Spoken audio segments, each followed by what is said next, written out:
One Ha'isha Niknis, yes. So last time we discussed Reb Acha Bar Yaakov's encounter with a demon. He met this demon that had 7 heads, looked like a serpent, and every time Reb Acha Bar Yaakov bowed, he knocked down, chopped off one of the heads of the demon. And we discussed why was it Reb Acha Bar Yaakov specifically, and we explained that in a previous Gilgul, he was the husband of the Pilegesh Begiva. That was the story last time, the concubine, that whole story over there. And he had to come back to rectify what happened in the previous Gilgul. Now, I was listening to a class, and they mentioned Sorry, what previous Gilgul? So Reb Acha Bar Yaakov, in a previous Gilgul, he was the husband of the Pilegesh, of the concubine. Right. So that was Shalom. So I was listening to a class, and they mentioned something about Reb Acha Bar Yaakov, and I thought it gives some insight to this story, and it's actually very much connected.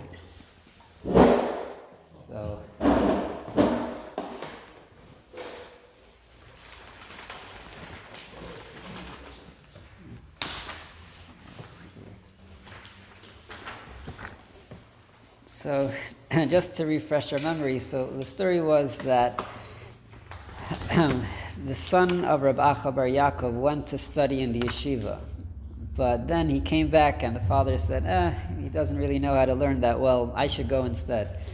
So Reb Acha Bar Yaakov went, and then Abaye said, let me use this opportunity to get rid of the demon that's harming our yeshiva. So he says no one should invite Reb Acha Bar Yaakov in, and he'll have to end up staying in the yeshiva. Well, he'll have to encounter the demon, and then hopefully he'll be able to get rid of him. Now, why was he thinking that Reb Acha Bar Yaakov, specifically, out of all people, that he would be able to take care of this demon?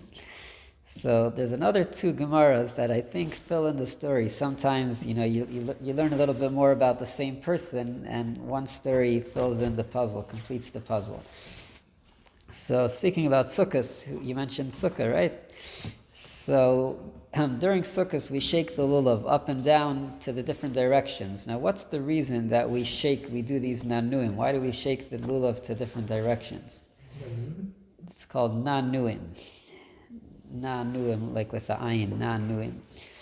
So the Gemara tells us in Menachos, Reb Acha Bar Yaakov mamtulei umaisi lei.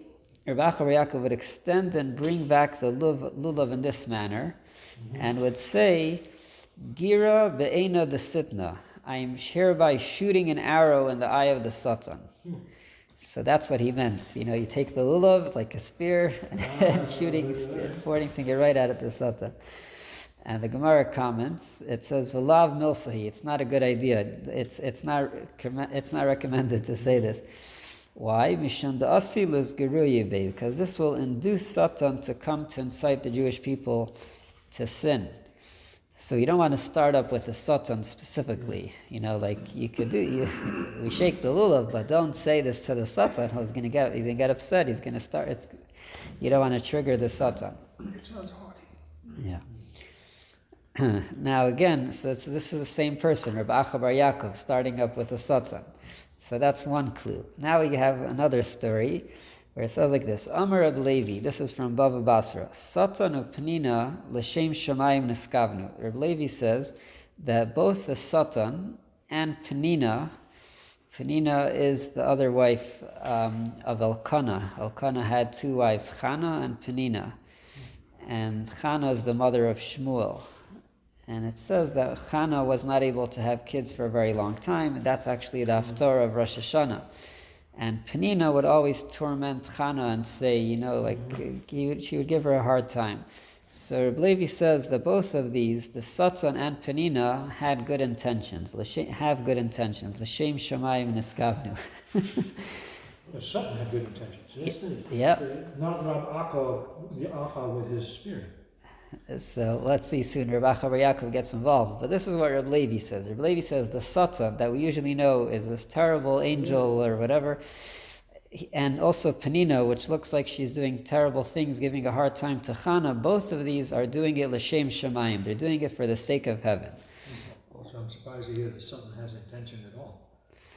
Well, the Satan we understand is a type of malach. It's a type of angel. So angels have. In other words, it's a pure instrument. Angels have understanding. They have feelings. They say kadosh, and they get excited. There's a certain understanding that they have. So what l'shem shamayim does the Satan have? What good intentions does the Satan have? So he says like this. We're talking about a specific instance here in the story of Eov. So Eov, we know, had a very hard life. How did this come about? So it says that the Satan started up. The Satan wanted to test Eov and see, if he really loves Hashem, if he's going to pass the test. So he says, Kivan the Chazil HaKadosh Baruch Hu Denat Yedaite Basar Eov. The Satan felt that Hashem was a certain leaning towards Eov, a little bit too much, he felt. Amar Chas v'shalom min shalei l'rachmanusei d'Avram. He says, if Hashem is going to love Eov too much, that's going to take away the love that Hashem has to Avraham. That's what the Satan is worried about. And that's why the Satan caused all this harm and trouble that Eov went through, was all in order to test him. Maybe he won't stand by the test, and then Avraham will be greater. This is what the Satan was thinking. He saw Eov. Avraham Avinu. So he's talking complete circular time here. Right, and he felt that Eov was too great, and that would be a competition to Avraham Avinu. And the Satan felt that was not right, so he said, let's put Eov to the test. He's talking about Avraham Avinu in Shemayim, or he's talking about Avraham Avinu back when Avraham Avinu was being tested and proving himself with God. In other words, is time that flexible, or is he not bending time in order to have this contest? That's a good question. Like we say by the Rambam, it says on his kever, Mi Moshe ad Moshe lo kam Moshe, that from Moshe Rabbeinu until the Rambam, no one was like him. So again, is that from, as Moshe being a neshama, or from when Moshe was until he is now, there was no one as great? So, we obviously the neshama of Moshe is around, but I think we're talking about comparing the lifetimes, like that Eov would be as great as Avram when Avram was alive, or the Rambam would be as great as Moshe Rabbeinu when Moshe Rabbeinu. I thought it was saying that Avram would be lessened by by God's favoritism towards Eov. That, in other words, that it would have effects back through time to Abraham. You're saying, would it retroactively make Hashem? Isn't that what he's saying? That it's going to lessen? Or maybe now, like the way Hashem, but the truth is that Hashem, there's no time. Hashem is above time. We know Havai is Haya Hoive V'yeh. Hashem is above time. But they don't always deal with that explicitly. Right. That's not well understood. And I was wondering if the Satan had that in mind. The question is, if the commenter commenting on the Satan had that in mind, because again, that's a pretty powerful concept. Yeah, it is that someone could come later in a much later generation and what happened centuries earlier. Okay. And that the Satan has this knowledge, Now, what about? That would imply the Satan is also unbound in time. Yeah, and an angel, Malachim. Well, God runs a whole universe from start to finish simultaneously. I didn't think angels had the same. Angels are spiritual beings. Usually we think that things that are spiritual are above time and space. Okay. That's a good point. Now, it's very interesting that that's what the Satan is worried about. He's worried about the honor of Avraham Avinu out of all things, and that's why he tries to put Eov to the test. Now, what about Penina? What was good about what she was doing? It says that the Tsarasa, which is the second wife, Tsara, also for the word Tsara, that it's anguish and a pain, it says she caused her to get angry, ba'avur har ima. It's because she wanted her to daven. So Penina was trying to get Chana to daven more to Hashem. So how do you get someone to daven? You give them a hard time? What is this word ima? Harima means to make a big deal, make a commotion. I'm thinking Ra'am, voice? Okay. Or like a thunder, Bavor Harima. She wanted her to really thunder and break, storm the heavens, like we call it, Harima. So this is what Reb Levi said. I just want to say something. One of the funniest things about politics was that the two leaders in the early 2000s was Barack Obama and Rahm Emanuel. Barak and Barack Ram. Lightning, thunder, and lightning. Now it turns out Barak did not mean lightning; it meant Baruch. It's the Islamic, but a lot of people interpret it as Barak, and that was pretty funny. Yeah, that is funny. So Reb Levi is saying this very interesting thing, that both the Satan and Penina had good intentions. L'shem Shamayim. The Satan by Iyov was worried about Avram's honor, and Penina was trying to get Chana to daven more. Darsha Rav Acha Bar Yaakov, and here again, our friend Rav Acha Bar Yaakov, he said this drasha, even though Reb Levi was the original one to say it, but Rav Acha Bar Yaakov said this drasha in Papunya. So what happens? The Gemara tells us, Asa Satan, the Satan came, Nashke Lekare, and kissed Rabbi Yaakov on his knees for this drasha. So, the title of this class was Good Friends with the Satan. The Satan was very happy, someone saying something good about him, finally, So the Satan came and kissed him by his knees. So this is very, interesting. Why specifically by his knees? It's Interesting.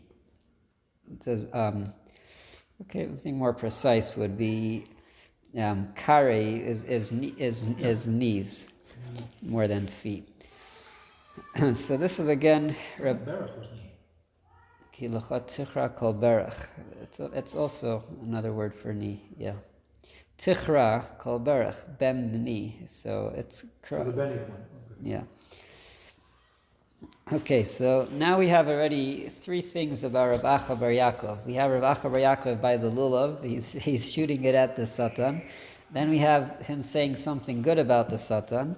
And then in our Gemara in Kiddushin, we have Rav Acha Bar Yaakov chopping down the heads of this demon, which is kind of connected to the Satan.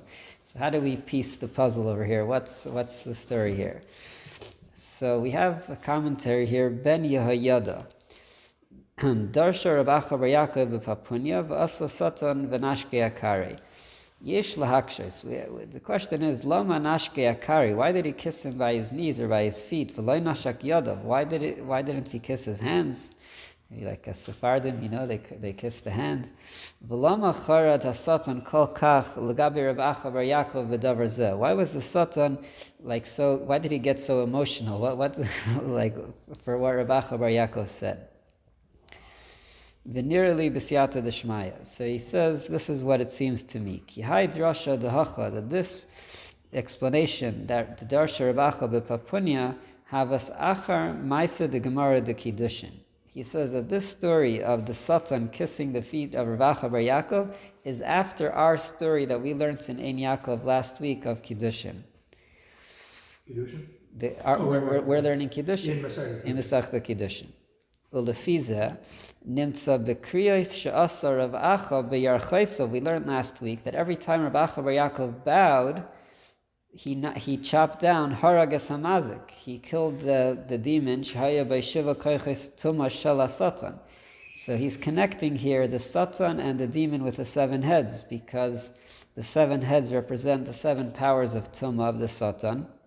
Ki hu Satan hu Yetzer Hara. The Satan is also the Yetzer Hara, shenikra b'shiva shemais. This is interesting to know that the Yetzer Hara also has 7 names. Keneged shiva koiches spheres Tumah, because of the 7 powers of Tumah that it has. V'nimtza, ki Reb Acha mikadmas dana, Reb Acha in a previous time, patzas ha-Satan b'yarchaisav. He was able to hurt the Satan with his knees. V'ata, now, Ra ha-Satan shenapach le'la'oyev. Now he sees that Reb Acha Bar Yaakov is his good friend. La'oyev, shedibra toivelov b'drasha zoi. Now Reb Acha Bar Yaakov is saying something in the favor of the Satan. Shedarash l'shem shamayim niskaven. He's saying that he did it for l'shem shamayim. L'kach charad l'krasai. That's why he tried to be on his good side now. Last time he chopped him down. Now he's calling him my friend. I'm trying to lechazik hasholem. We're trying to make peace over here. Beinai lebeinai, between the Satan and Reb Acha Bar Yaakov. Ki liba yari mimenu. By this time, he was afraid of Yerbacha bar Yaakov.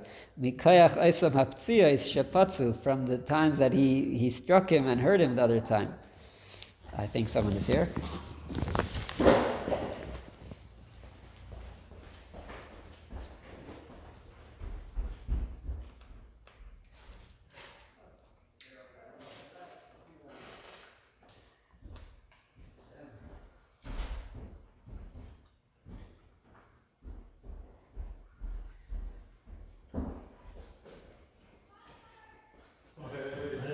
Shalom. Shalom, shalom. Shalom, shalom. Okay.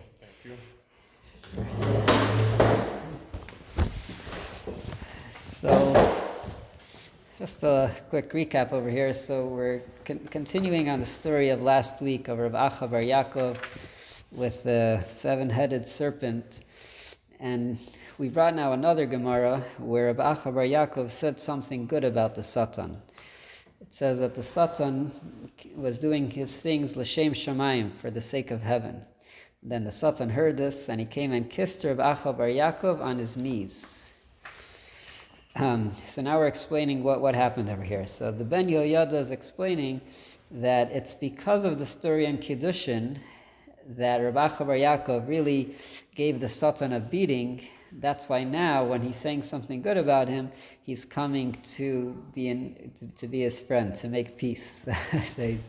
So we're in the second paragraph over here, close to where the words are in bold. There's a saying in the world, Yad shaletucha lishachena tishakena.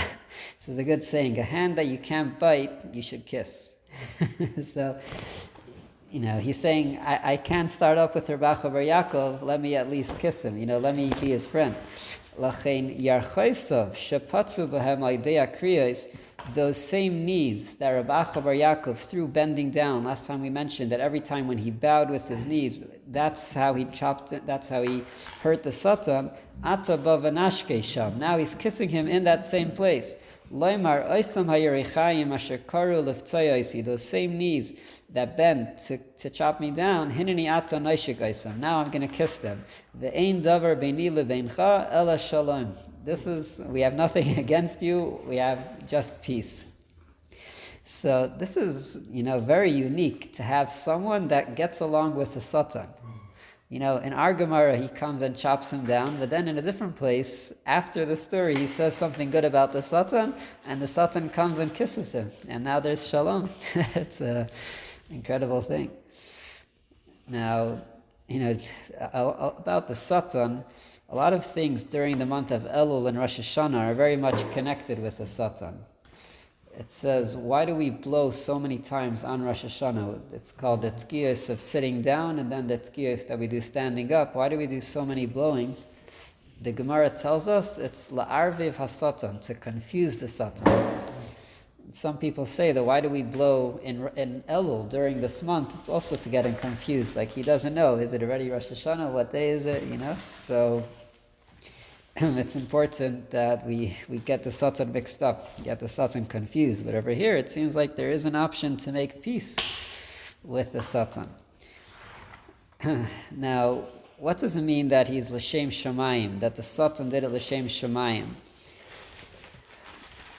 So there's a famous example in the Zohar that's brought about a father that wanted to show how his son is very loyal to him, and it's fine.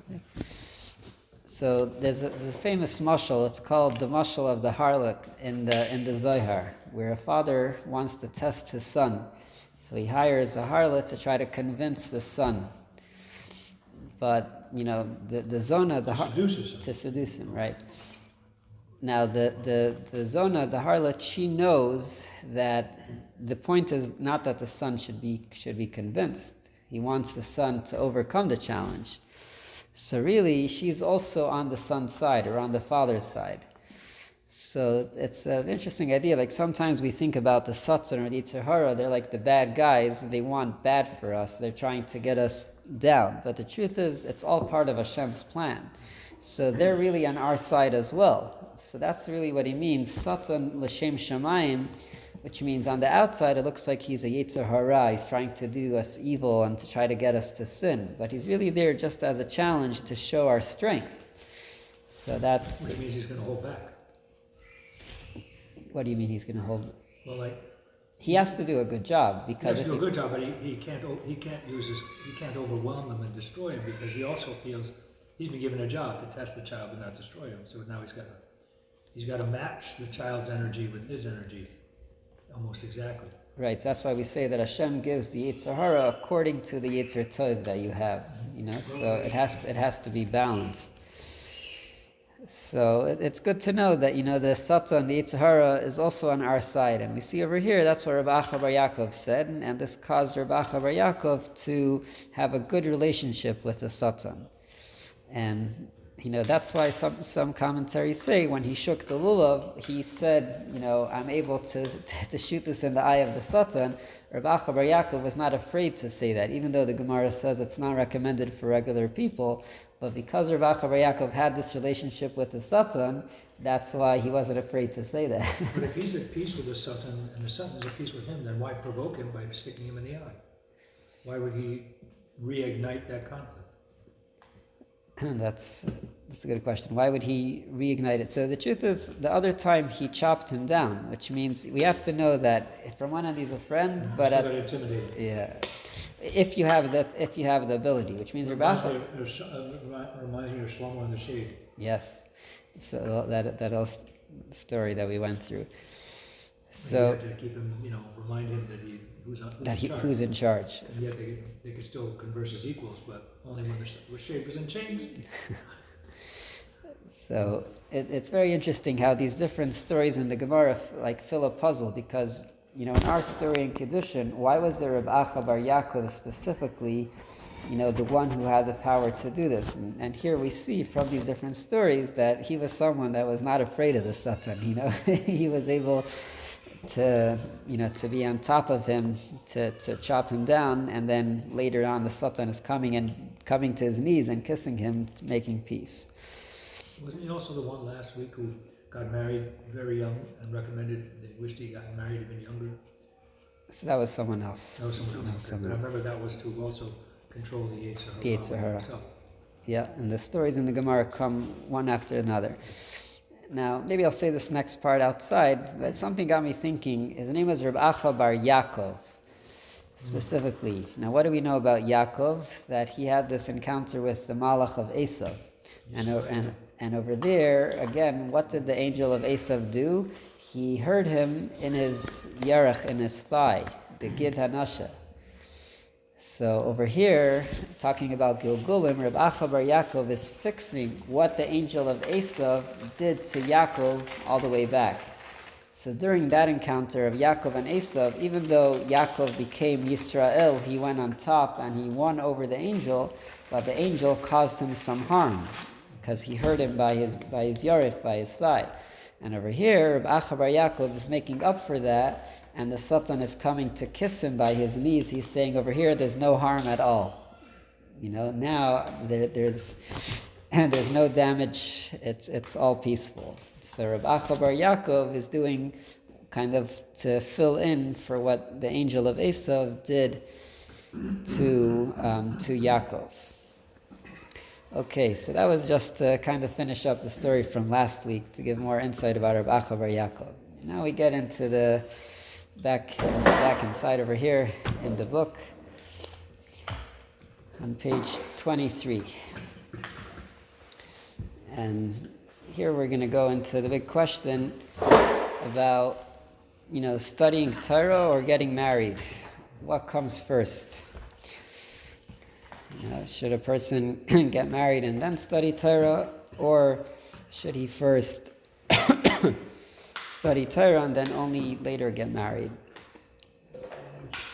So that's page 23 in Kiddushin over here. Abraisa discusses further the laws of precedence regarding the mitzvah to study Torah. Taner Rabbanan, the rabbis taught in Abraisa, if it is a matter of whether to first study Torah or to first take a wife, one should first devote himself to the study of Torah and only afterward take a wife. So, according to this, he says, first Yom Torah, first you should study Torah. But if he finds it impossible for him to remain without a wife, because he cannot avoid lustful thoughts, then he should first take a wife and afterwards study Torah. So it depends on his situation, how much he's able to control his yetzer and his thoughts. And we didn't study that yet, but we did touch on this topic. Some rulings and issued on this question. Rabbi Yehuda said in the name of Shmuel, the law that a person should first take a wife and afterwards study Torah. However, Rabbi Yochanan said,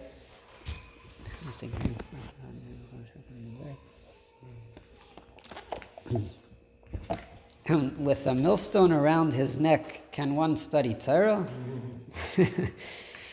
So, after a person gets married and he has all the obligation, he says, certainly not, for a married man is burdened with the responsibility of providing for his family, which interferes with his ability to devote himself exclusively to Torah study. Therefore, one should first devote himself to study, and only afterwards should he look to marry. It's like after you get married, how much time are you actually going to be able to devote to Torah study? So, Rabbi Yochanan is saying that he should first study Torah and afterwards get married. Yeah, but at what point have you studied enough?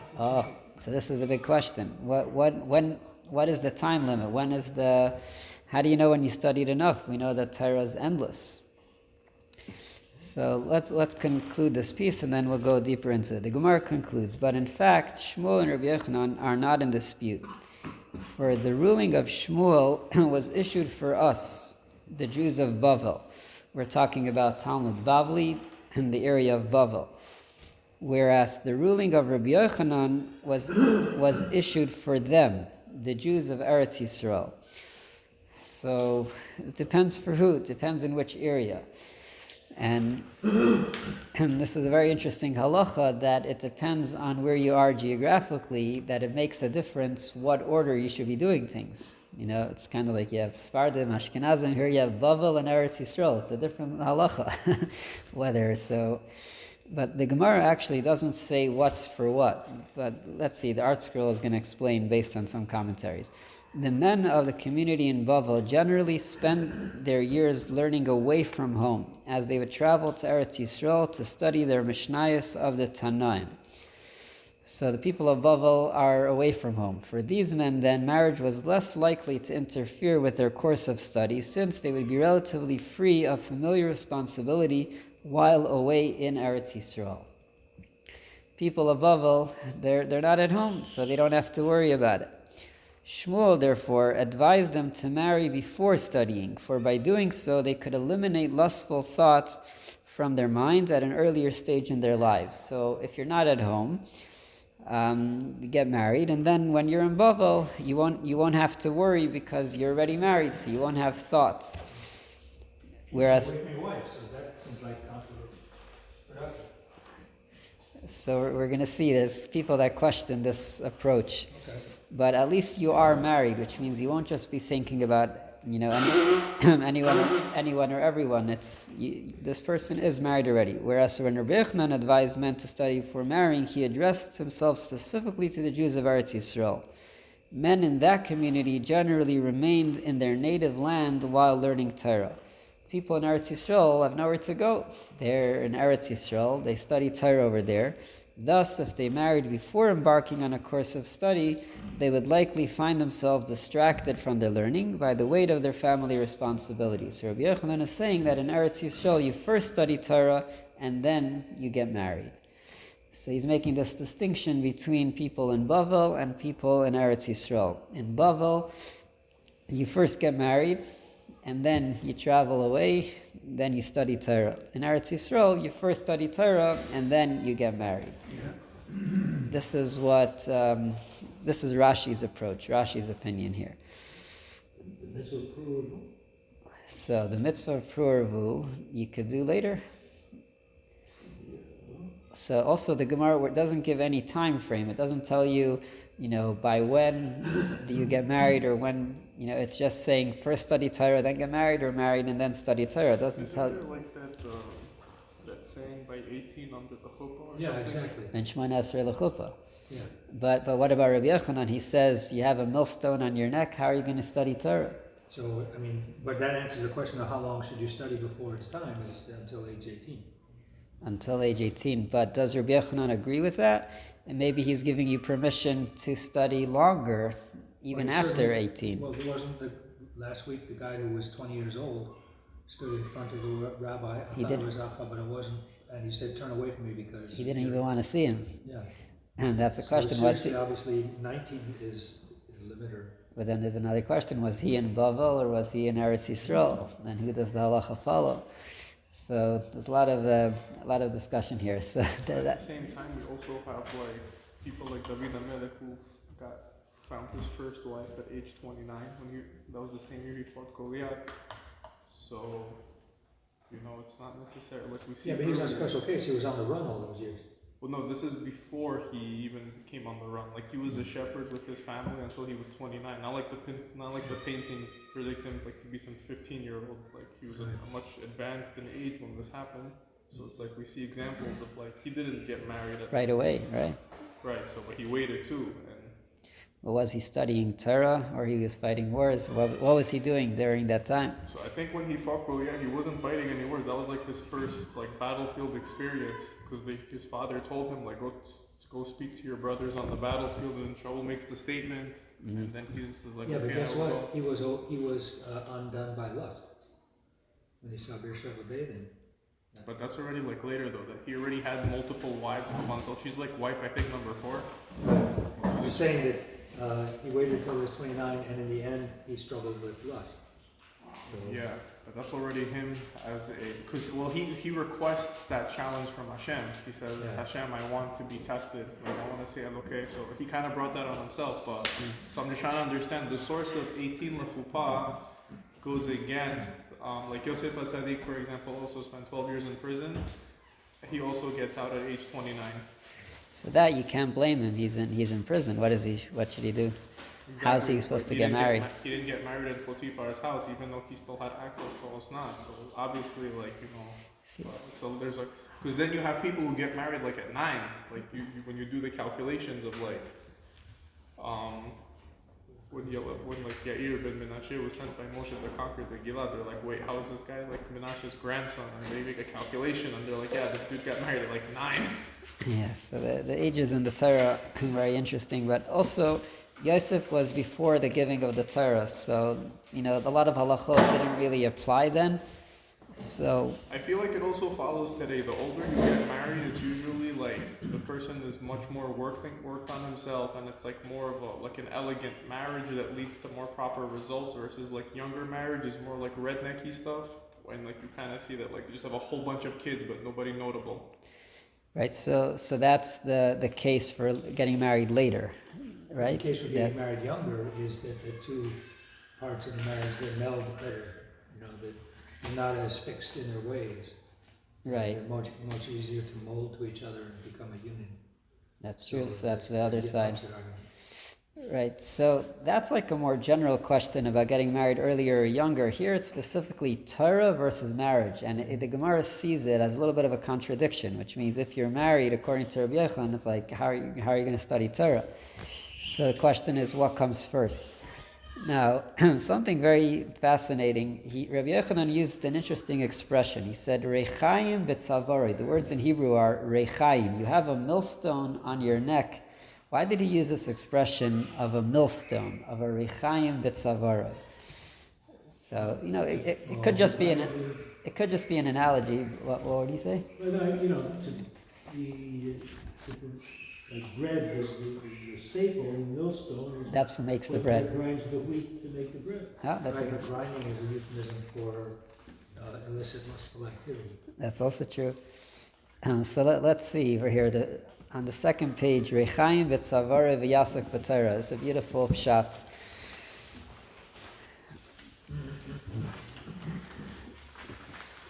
He says, Nearly b'siyata d'shmaya. This Sorry, what does that mean, Rechaim B'tzu? Rechaim is a millstone, b'tzavari on your neck, v'yasoik v'Torah, and you'll be able to study Torah. Nearly b'siyata d'shmaya. So it seems to me, with Hashem's help, had asu dimyain. Why are they making this comparison? L'schabris ish v'ishtoi l'rechaim. Why are we saying, giving this example of a millstone on your neck? Ne'shaharichaim heim dugmas zachar nekeva m'orim zeh b'zeh. He says that a millstone, you have two stones rubbing against each other. That's a ish v'isha. That's a husband and wife. So the example is so precise because, the millstone is not just that you have a millstone on your neck. There's this connection. The two stones are the ish v'isha that are connected. V'chein amar Shlomo HaMelech. And he brings here a pasuk from Koheles that, I don't know how he put this together, but there's a pasuk that says, Re'ei Chaim, see life. You can see that? Rechaim is Re'ei Chaim. See life im ha'isha asher ahavta, with the wife that you love. Tevas Re'ei Chaim heim Hei Rechaim. When it says Re'ei Chaim, see life, it's the same letters as Hei Rechaim. Here's the millstone. Like it says, here is the seed and you should plant the earth. Kalaimar. Sounds like a sexual metaphor I ever heard of. But I'm curious, he says that the grindstone is there even, and the grindstone is represented, he says Rechaim, and that refers to the wife that he loves, meaning that even though this is the wife that he loves, it's still considered a grindstone. I find interesting because if you actually love the person, then you don't really feel it as a burden.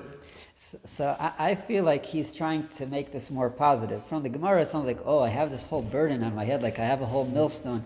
But he's saying, the millstone is the connection that you have between both of you. It's kind of like now you have this connection. It's the millstone. It's not just that it's on you; it's with you. It's the two stones. That's what he's saying.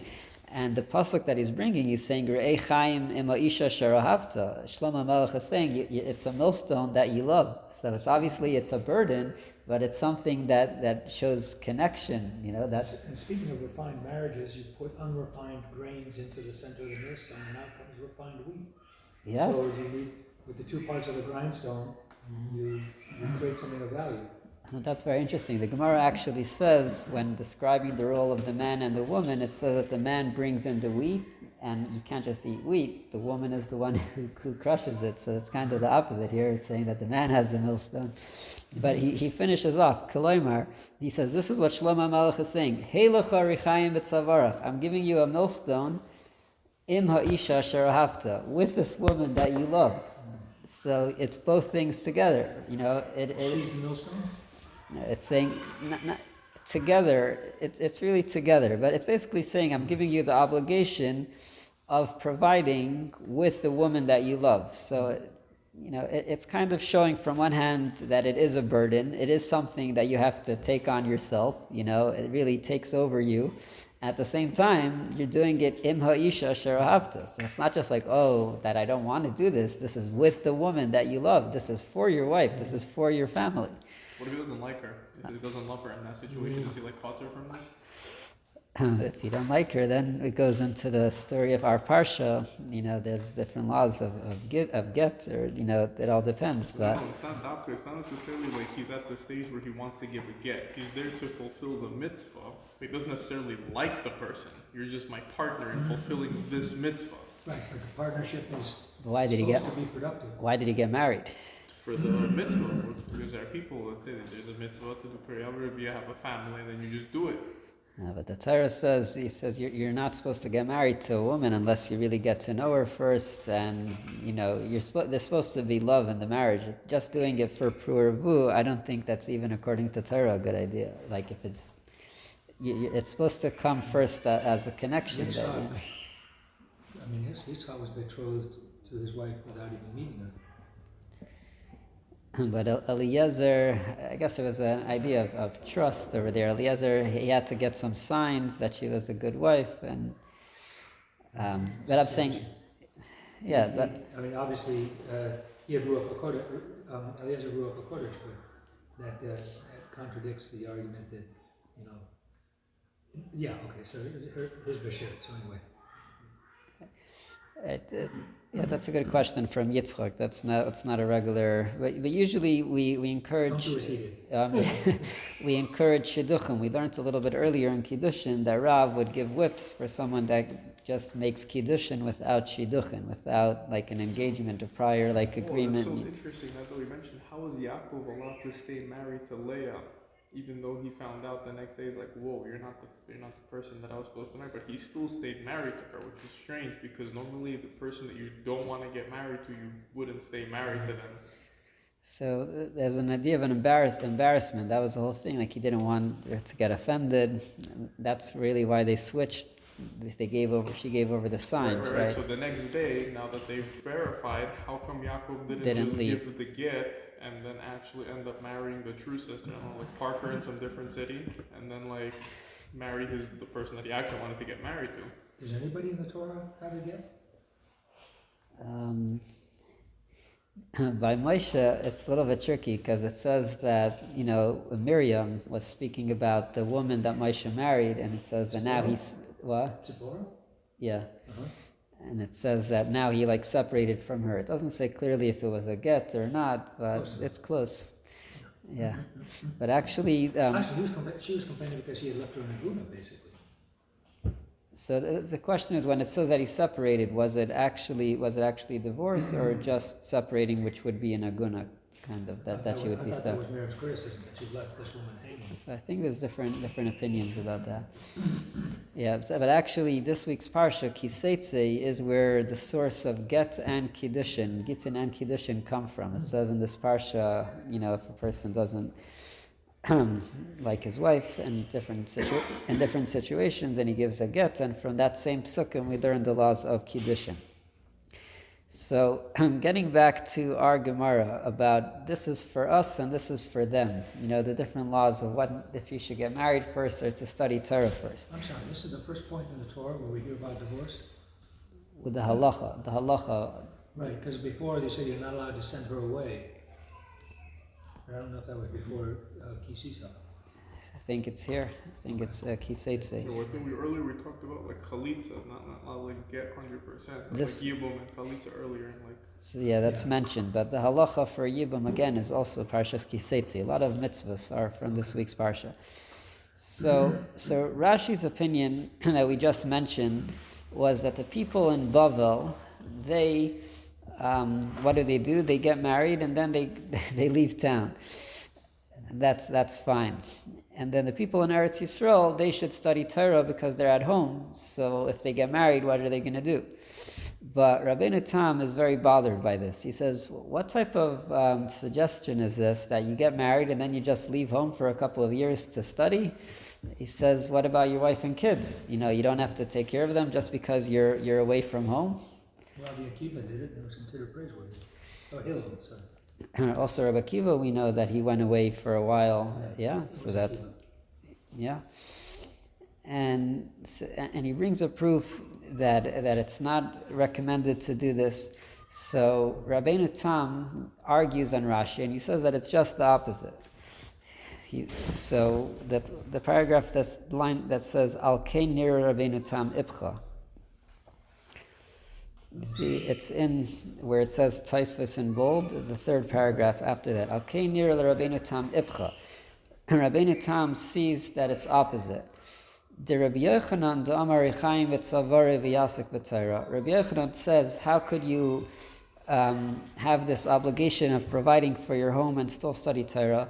Libnei Bavel diber. He is referring to the people of Bavel. She'einu yachol aniach ishtay v'yelech. He says, I don't agree. You're not allowed to leave your home and just study Torah once you're married. The Yilmei Torah v'oid shehem aniyim. And here he brings in an interesting thing, that the people in Bavel were actually poor. They did not have a lot of money. So therefore, if they would get married in Bavel, it would be much more difficult. So therefore, specifically in Bavel, they should study Torah and then get married. Shmuel, the Amar Naisi Isha Tchila, Shmuel that says get married first, Libnei Eretz Yisrael Amar. He says that's for the people in Eretz Yisrael. She'echolim lilmaid b'mkaimam. First of all, they're able to study in their place. V'gam heim ashirim. He says they're wealthier in Eretz Yisrael. It's better that they should study, get married. The Yilma Torah Batara, and you could study Torah with proper thoughts. So Rabbeinu Tam says just the opposite of Rashi. Rashi says that in Bavel you should get married first, then leave town for a couple of years. Rabbeinu Tam says just the opposite. In Bavel you first study Torah, and then you get married because people were poor there. In Eretz Yisrael, they had more money, so therefore it wasn't a problem to study, to get married first and then study Torah. So that's an interesting debate between Rashi and Rabbeinu Tam, and they're arguing opposites, totally opposite.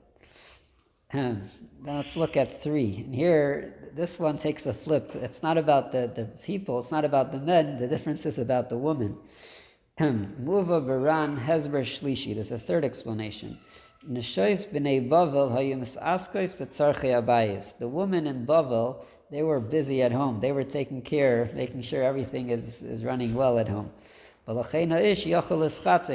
why the man was able to get married. V'gam l'lmod Torah, and also to study Torah b'tzura savira. Tzura savira means in a proper fashion, proper manner.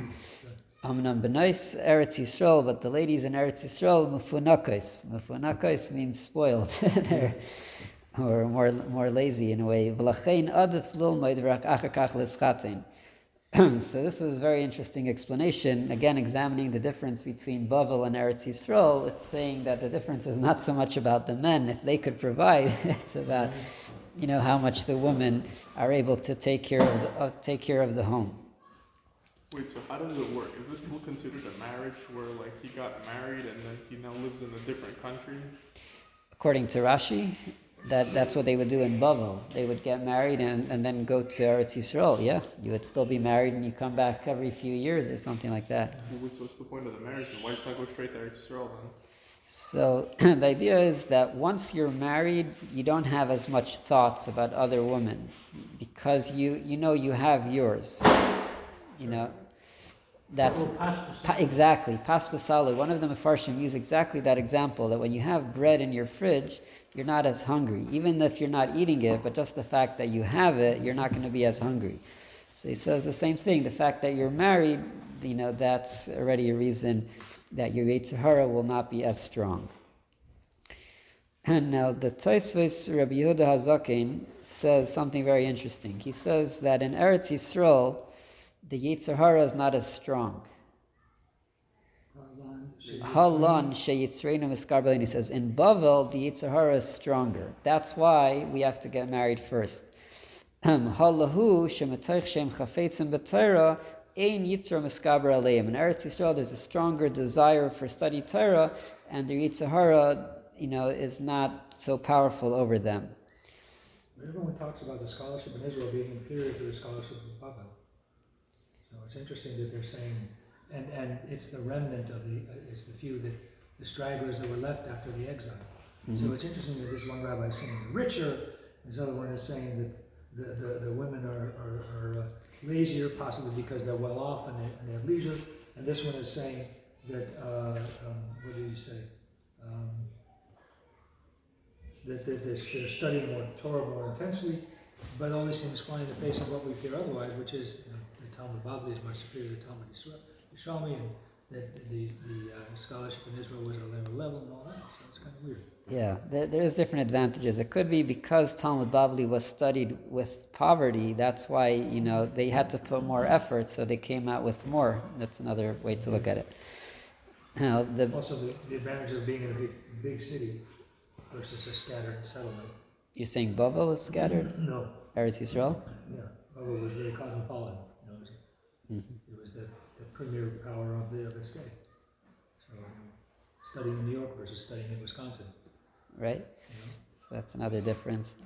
Now the Ben Yehoyada brings out another very interesting difference. He says, "V'li ana avda," and he starts off in a humble saying, like we say, "Ana avda," I'm a servant. So he says, I'll say it outside, we're running out of time, that Rabbi Yehuda Amar Shmuel is talking about in Bavel. And he talks about the weather, the temperature. And he says that in Bavel it was hotter than in Eretz Yisrael. And we know that when it's hotter outside, there's more temptation, more desires. So he says that's the difference. He says the difference between Bavel and Eretz Yisrael is because of the temperature, because of the weather. He says that's the difference. So we just said that outside. And similarly, we said that there's a certain kedusha in Eretz Yisrael that people would not have a strong Yetzer Hara as in Bavel. The last one, 7. The kedusha of the Eretz to support them. Yes, exactly. That's the kedusha, the holiness of Eretz Yisrael supported them. And the last one, Ion Yaakov. This is something similar to what Ilan said. He has a whole new translation. He says it's not about Bavel and Eretz Yisrael. He says Halon. This is for us, L'daris Hachrainim, the later generations. Yisa Isha Tchila. It's better to get married first. Halahu, the previous generations, L'daris Harishainim, it's okay for them to study more Torah first and then get married. So it's a difference not about where it is, but it's about the generation difference. Where we're holding and where they're holding. Now let's get a little bit to the halacha. The Rambam says like this in Hilchos Talmud Torah. La'olam yilmad adam Torah va'achar kach yisa isha. The Rambam says that a person should study Torah and then get married. She'im nasa isha tchila ein daitoi penuya lilmad. Because if a person gets married first, his mind will not be free to study. Ve'im haya yitzrei miskaber alav. But if his desire, if his Yetzer Hara is overpowering him, he feels that his heart is not free from thoughts, lustful thoughts.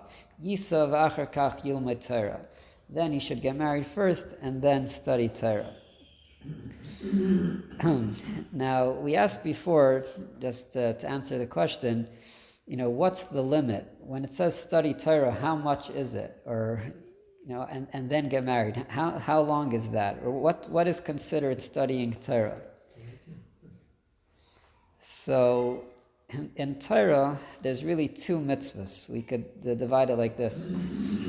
There's the mitzvah of having knowledge, yediyah satira, of acquiring, the knowledge, the general idea of the whole Torah. And then there's the mitzvah of actually studying Torah, saying the words, whenever you have a chance. So these are 2 separate mitzvahs. There's a mitzvah of yediyah satira, just to get a basic knowledge of the entire Torah. Now, that's what we mean, Yilmad. Are we talking about Chumash or are we talking about the whole thing? The whole thing. Now, the question is, what is Gemara? So, in Gemara itself, there's 2 things. There's the pilpul, there's going back and forth in the questions and answers, and then there's just like the basic reason of all the mitzvahs. Kind of what the Rambam did. The Rambam, with his Mishnah Torah, he says, you study Torah Shabiksav, the written Torah, and I'll give you the whole oral Torah without the back and forth, without the whole discussion.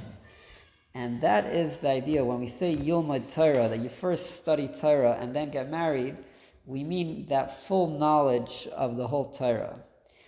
And if you look in the Mishnah that says... So decisions only, basically, not debate? It's decision with reason, but without the debate. That's the idea. That's the basic knowledge. And if you look in the Mishnah, where it says you should get married at 18, what does it say? Ben Chamesh Lemikra, when you're 5, you study Chumash. Eser Lemishnah, when you're 10, you're already learning Mishnayos. Chamesh Esrei, the Gemara, 15 Gemaras. So you have 3 years there. By that time, you should have already a basic knowledge of the whole Torah. And that's when Yisa Isha... He started studying at 15, so he's going to finish in 3 years? If Gemara is not what we know, the whole back and forth, but just the basic... How long does it take to study Mishnah Torah? What's the cycle of Mishnah Torah? So you could do it in 3 years. 3 years, there you go, there's your 18. There's 18. You should do Rambam 3 Parakim, you do it in a year. But it depends how fast you go. So at least 3 years. So basically, that's the breakup. So when we say Yilmad Torah, to study Torah, it's not infinite. We don't mean, to study Torah, you could go forever. But we're talking about the general knowledge, the basic knowledge of Torah, that you need before you get married, according to this opinion. But as the Rambam himself said, if a person's Yetzer is too strong, then we have to make sure that he's studying Torah, with purity, so he's able to get married first, and then study Torah. All right. Are you qualified to Paskin if you've studied Torah and Mishnah and Mishnah Torah? That's a good question, because just because you have the information doesn't mean that you could paskin. You would have to get tested and really get smicha, in order. There's two separate things. Just because you know everything you need to know doesn't mean that you have the authority to be able to paskin. And if you haven't studied debate, you can't necessarily resolve a debate. Right. Also, because we said debate is not included. Exactly, that's what I'm saying here. Shakayach, thank you. All right. Well, Shakayach.